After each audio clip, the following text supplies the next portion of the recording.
I've been trying to make this video for over a week now. It's fortunate that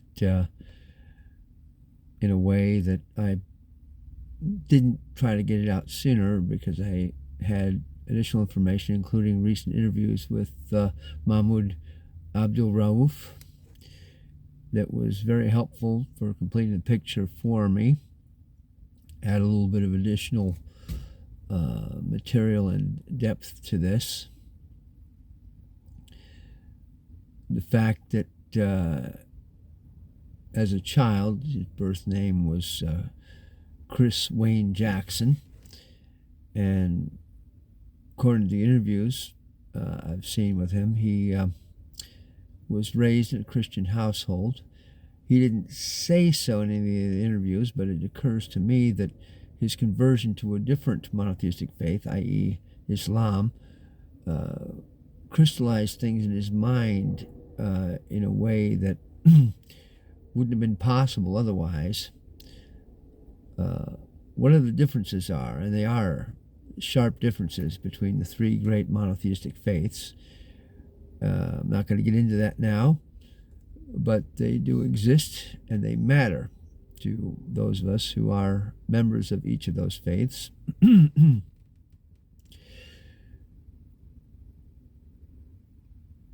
But there shouldn't be any need for those differences to cause any kind of violent conflict between us. I think we can respect each other without engaging in any syncretism either.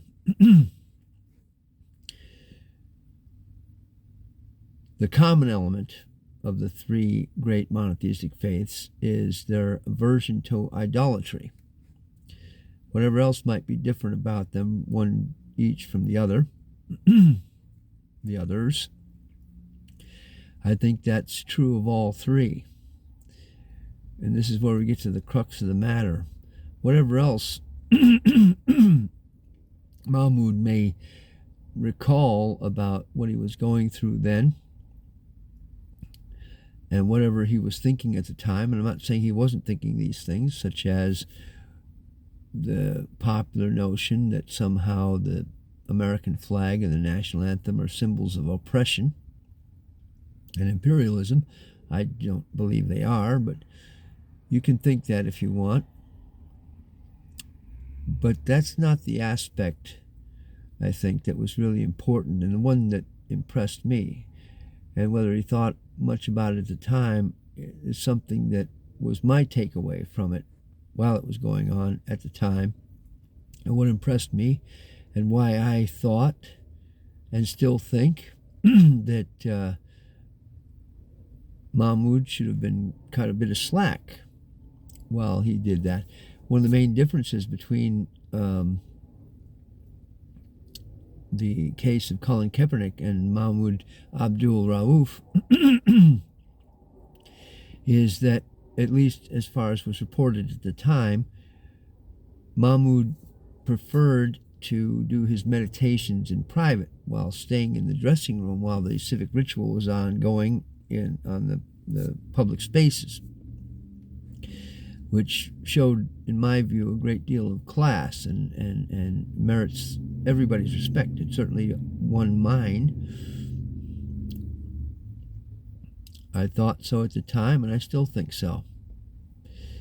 Let him meditate on it in private. And of course, that very thing caused me to wonder about that.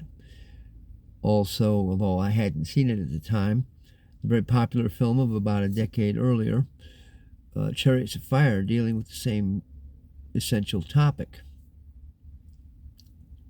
regarding the same sort of conflict between what one owes to one's faith and one's deity and what the rest of society is entitled to extract from us.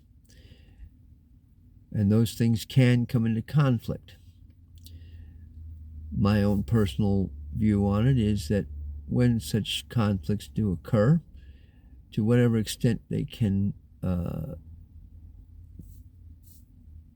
be done without violence, that we should err on the side of letting the man reflect and meditate in private, as he was apparently seeking to do. I thought so then, and I still think so. Whatever else might be true, it's a takeaway for all of us in common. And he wasn't as much basing his concerns on things that don't have very much in the way of empirical support for, as much as more recent examples of others, especially when the real struggles for civil rights are ones that are largely over now.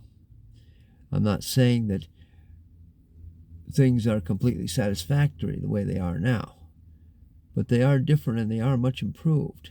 And to whatever extent we apply strategies towards further improvement, they would be different than the ones that were appropriate then.